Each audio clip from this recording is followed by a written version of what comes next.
Modi meets Trump in Washington, offering talks on economic way ahead. France devises proposal to expedite Israeli withdrawal from Lebanon.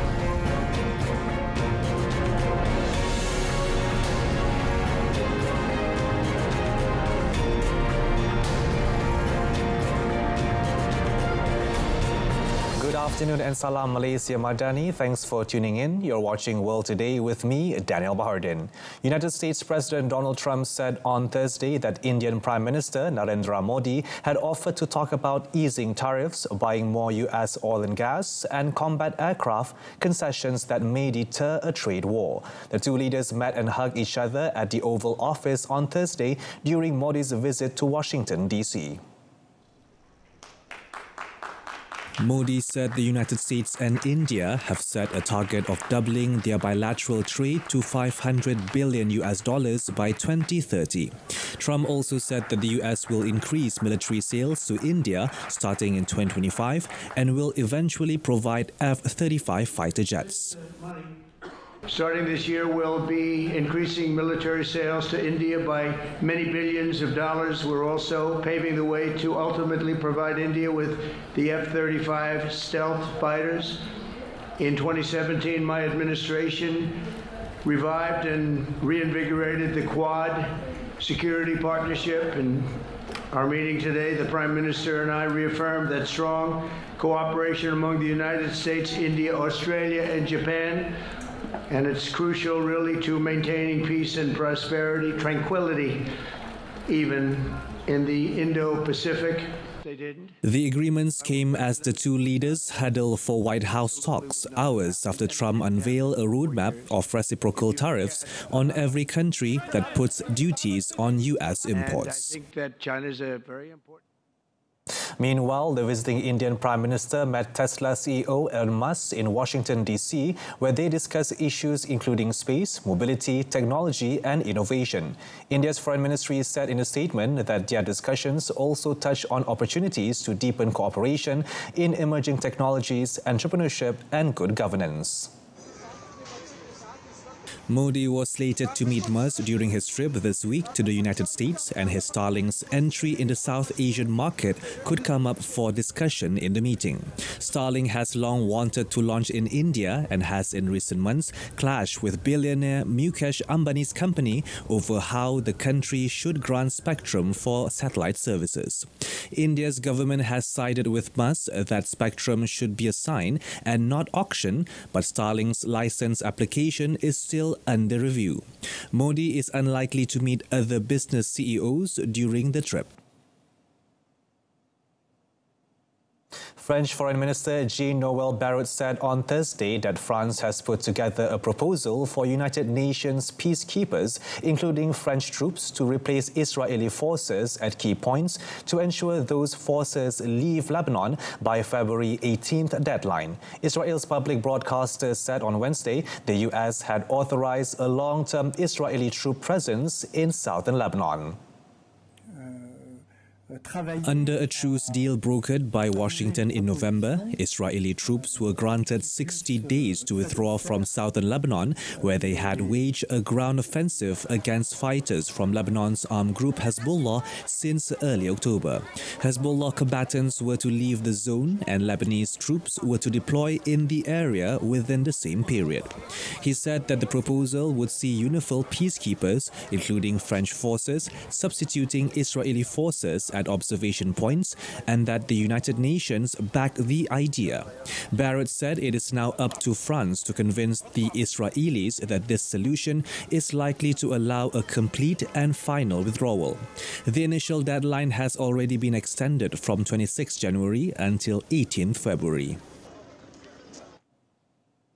Mexican President Claudia Sheinbaum on Thursday demanded that Google reconsider its decision to rename the Gulf of Mexico as the Gulf of America for United States users. According to Sheinbaum, the change reflects a unilateral decision by the US government, which she argues is not recognized internationally. The president emphasized that the U.S. can only apply such a name change within its sovereign territory, 22 nautical miles from its coast. Sheinbaum warned that if Google maintains its stance, Mexico might pursue legal action. The name on Google Maps remains the Gulf of Mexico for Mexican users and shows both names for users outside the two countries. Entonces Google está equivocado. Entonces contestaron y le regresó la carta el canciller diciendo que no, que están equivocados, que no se puede llamar a todo el Golfo de México Golfo de América. Se le volvió a dar el decreto y se le volvió a decir cuáles son las normas internacionales. Entonces, si siguen insistiendo, nosotros también, pues ahí estamos pensando incluso una demanda. As regional and Western powers seek to shield Syria during its fragile transition amid ongoing instability across the region, its foreign minister is in Paris attending an international conference.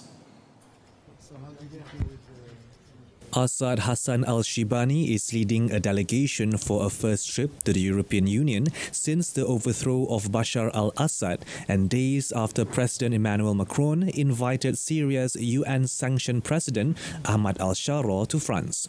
Regional ministers, including from Saudi Arabia, Turkey, Lebanon and Iraq, are joined by the UN, EU and Western partners, although the United States only has a low-level diplomatic presence.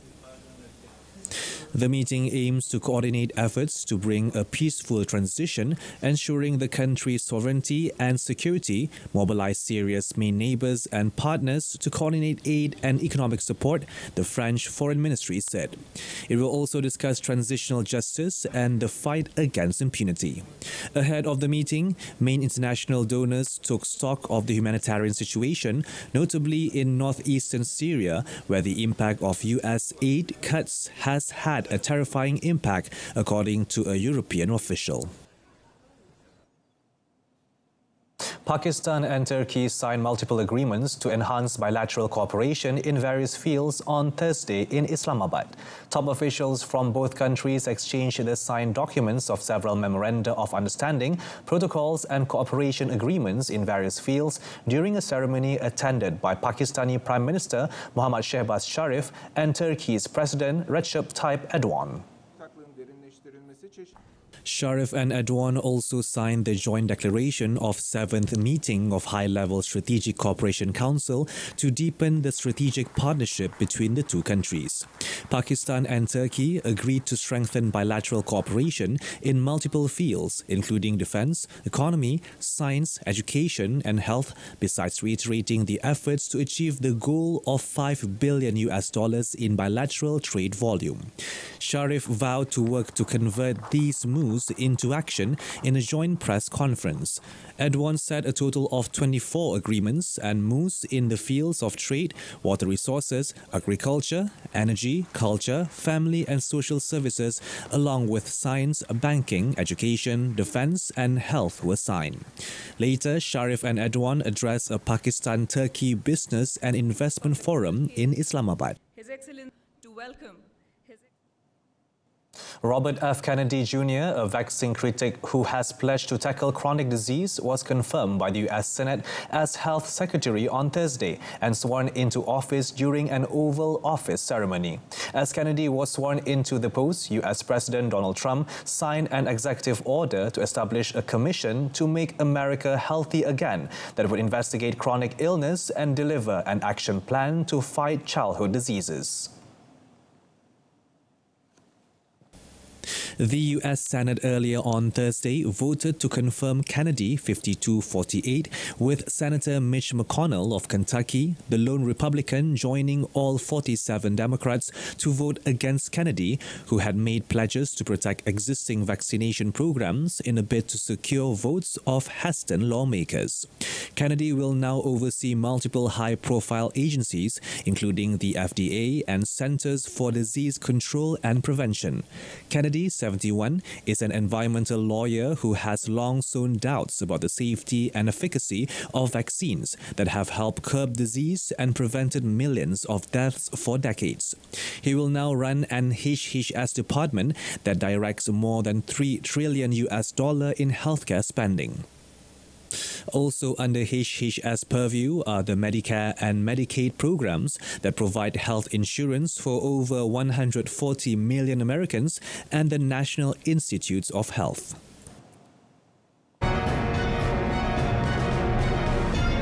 UK economy surprisingly inches up 0.1% in final 2024 quarter. That and more coming up next.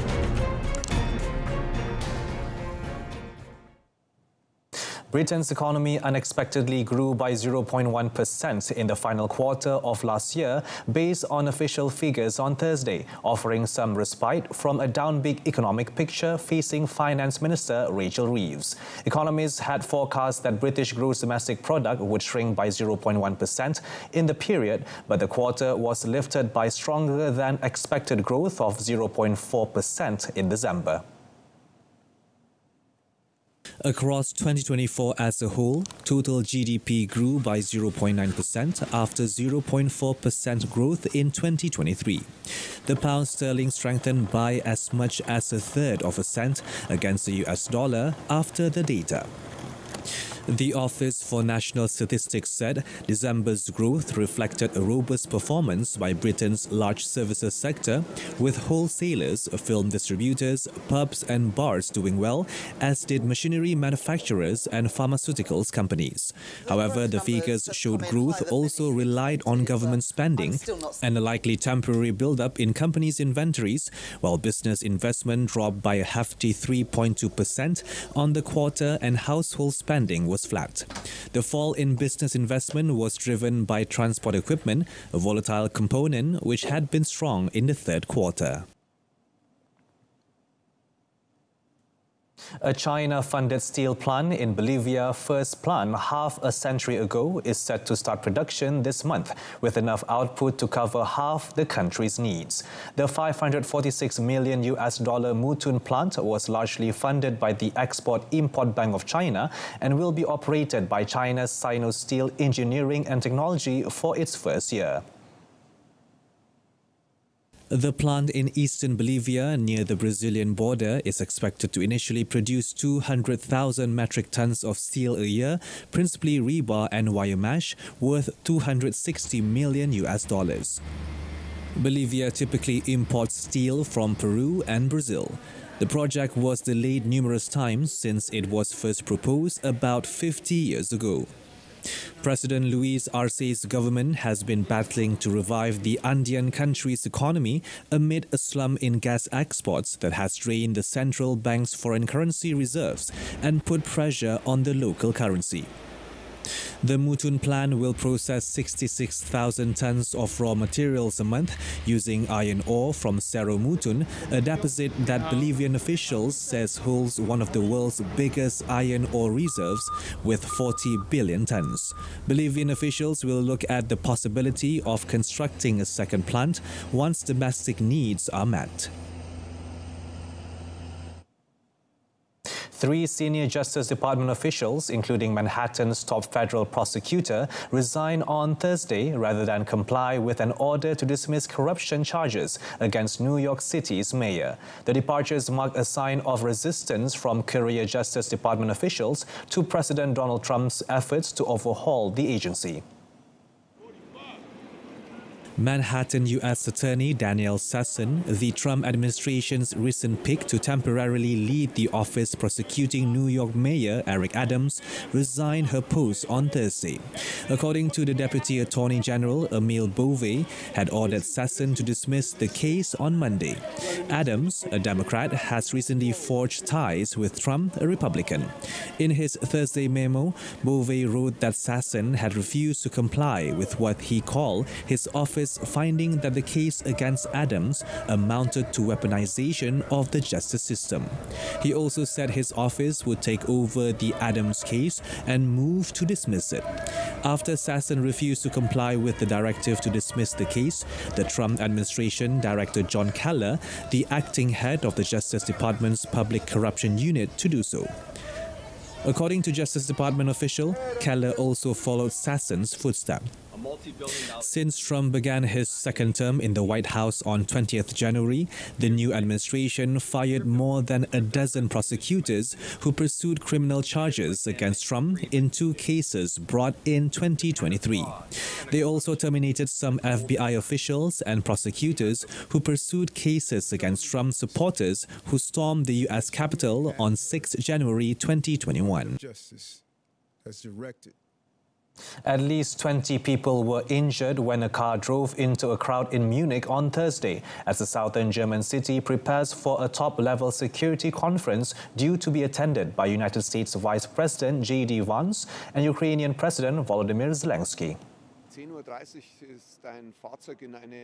Police would have to establish whether the driver of the Mini Cooper had deliberately driven into the crowd or mixed up the accelerator and brake. Police said on X they had detained the driver and did not consider him to pose any further threat, but declined to comment on whether it was an accident. The Munich Security Conference starts today, and senior officials, including Vance and Zelensky, arrived yesterday. A large-scale police operation was underway near the city's central train station. Police set up a gathering point for witnesses in the Lowenbräukeller, one of Munich's oldest beer halls. The incident occurred around 1.5 kilometers from the security conference venue. Security has been in sharp focus in Germany ahead of a federal election next week and following a string of violent attacks. El Salvador's Congress voted on Wednesday to allow minors convicted of crimes linked to organized crime to be housed in the same prisons as adults, albeit in separate areas. Congress said the measure would apply to children under 18 who belong to gangs and have been prosecuted for major crimes such as homicide, kidnappings, and arms trafficking. The new law is part of a controversial war on organized crime led by President Nayib Bukele. Since 2022, he has launched a state of emergency, suspending some constitutional rights, implemented mass trials, and built a so-called mega prison. Rights groups say prisoners, including children, have been subjected to torture. The government has said torture does not happen in its prisons. The United States is also assessing housing U.S. citizens convicted of crimes in Salvadoran prisons. El Salvador's government does not regularly provide information on the number of children held in prison or who are in pre-trial detention. It said in February last year, 1,065 children had been convicted during the state of emergency. Closing arguments began in the A$AP Rocky assault trial in Los Angeles on Thursday. The rapper, whose given name is Rakim Mayers, is on trial on 2 felony counts of assault with a semi-automatic weapon. Rocky is accused of pointing a handgun at another hip-hop artist and former friend, Terrell Efron, during a heated argument, then firing twice in Efron's direction during a second confrontation. Both encounters occurred on 6 November 2021. The Harlem-born musician was also in court and pleaded not guilty in the case. Prosecutor, Assistant District Attorney Paul Zelomates told jurors their choice was simple. He told jurors there was one important question to answer in the case, which was whether the accused had used a real gun or not. So left with that, clear evidence that the defendant used a real gun and a complete lack of evidence that he used a prop gun. Your job, as I started in my opening statement, as I started here, is simple. Simple. The evidence compels you to your decision, and it compels you to find him guilty. Rocky's defence, Joe Tacopina, addressed Zelomate's closing statements, pointing out the omission of the testimony of the prosecution's key witness. Closing arguments will resume on Friday.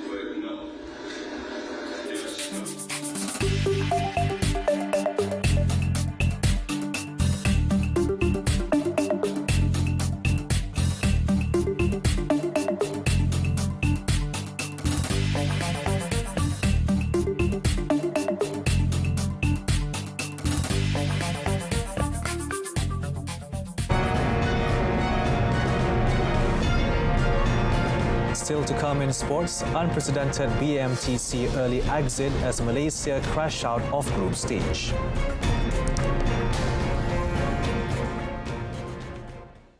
For the first time since the Badminton Asia Mixed Team Championship BAMTC was introduced in 2017, Malaysia has failed to advance past the group stage and qualify for the quarter-finals. Their campaign in the 2025 edition came to an end today as they suffered a 2-3 defeat to arch rivals Indonesia during the tournament held in Qingdao, China.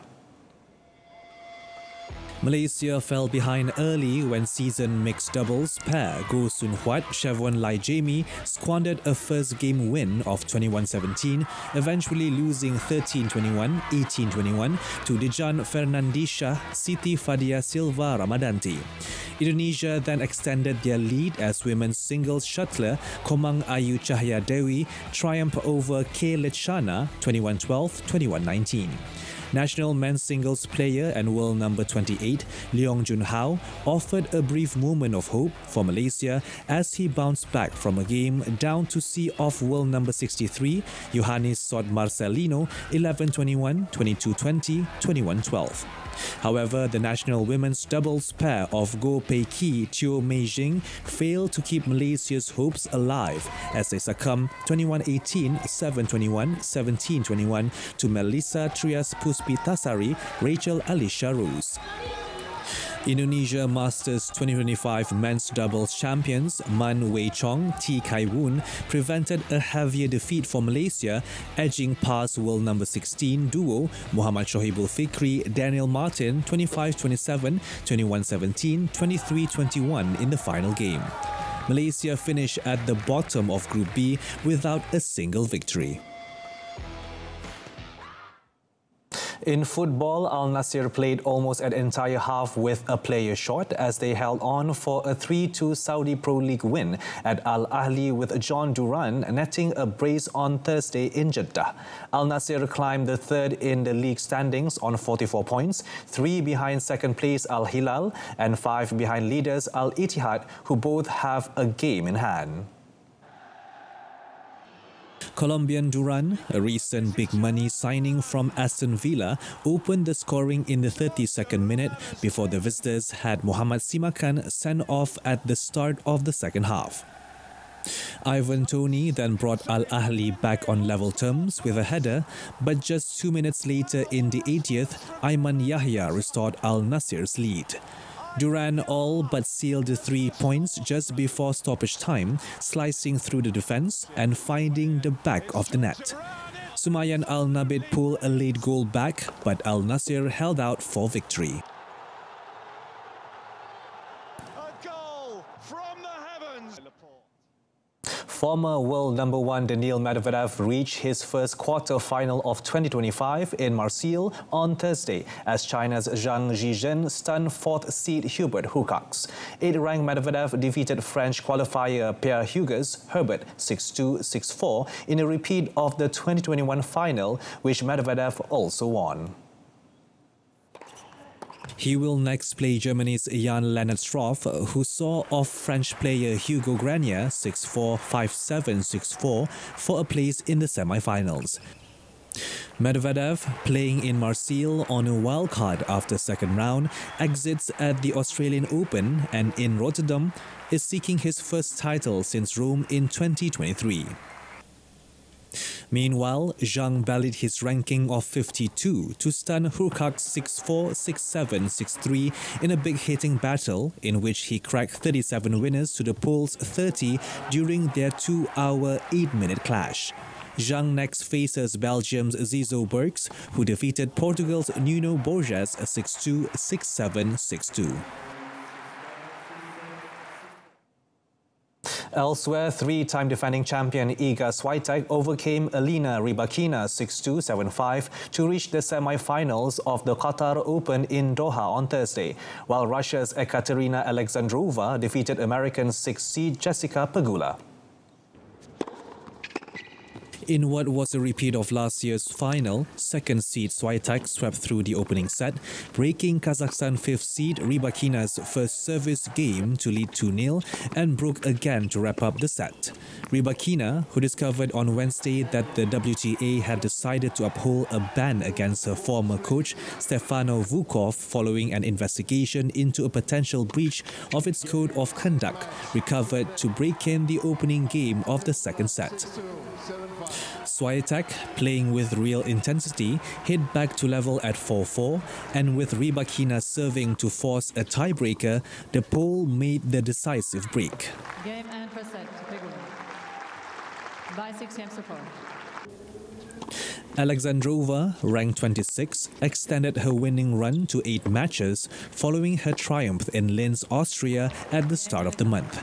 The Russian struggled in the first set against Pegula, twice dropping serve and paying for 4 double faults. But she took control thereafter and allowed her opponent just 2 more games as she eased through to the last 4. She will meet Amanda Anisimova for a place in the final after the American beat Ukraine's Marta Kostyuk 4-6, 7-5, 6-4.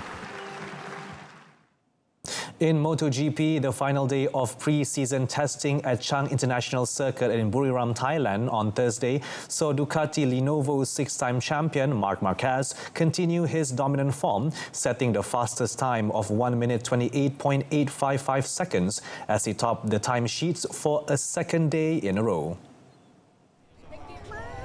The Spaniard's performance marked another 1-2 finish for Ducati, with his brother Alex Marquez of Grassini racing close behind in second place, just 0.179 seconds adrift. Marco Bezzecchi made a late surge to claim third for Aprilia, stepping up in the absence of injured reigning world champion Jorge Martin, while Pedro Acosta settled for fourth with a time of 1 minute 29.133 seconds. Double champion Francesco Bagnaia secured fifth for Ducati, half a second behind his Lenovo teammate Marquez, while John Mir gave Honda a boost by finishing sixth with a time of 1 minute 29.399 seconds. The 22-race 2025 MotoGP season takes off on 2nd March at the same venue. Estonia's Ott Tänak took the lead after the early shakedown stages of the Sweden Rally on Thursday. The Hyundai driver held a 0.6-second lead over a pair of Toyota's second fastest Elfyn Evans of Britain and Finland's Kalle Rovanperä, who was in third, heading into the third of 4 runs.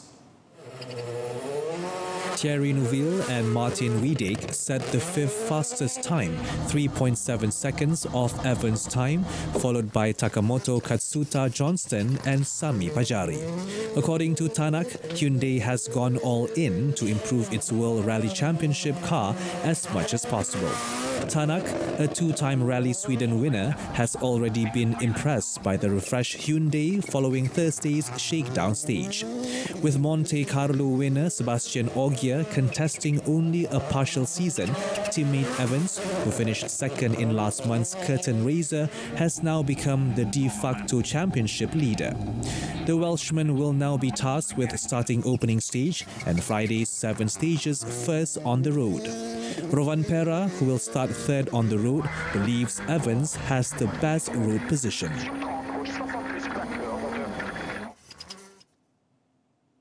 That wraps up World Today this time around. In our top story, Modi meets Trump in Washington, offering talks on economic way ahead. I'm Daniel Bahardin. Thank you for watching. From the river to the sea, Palestine will be free. Assalamualaikum, salam Malaysia Madani.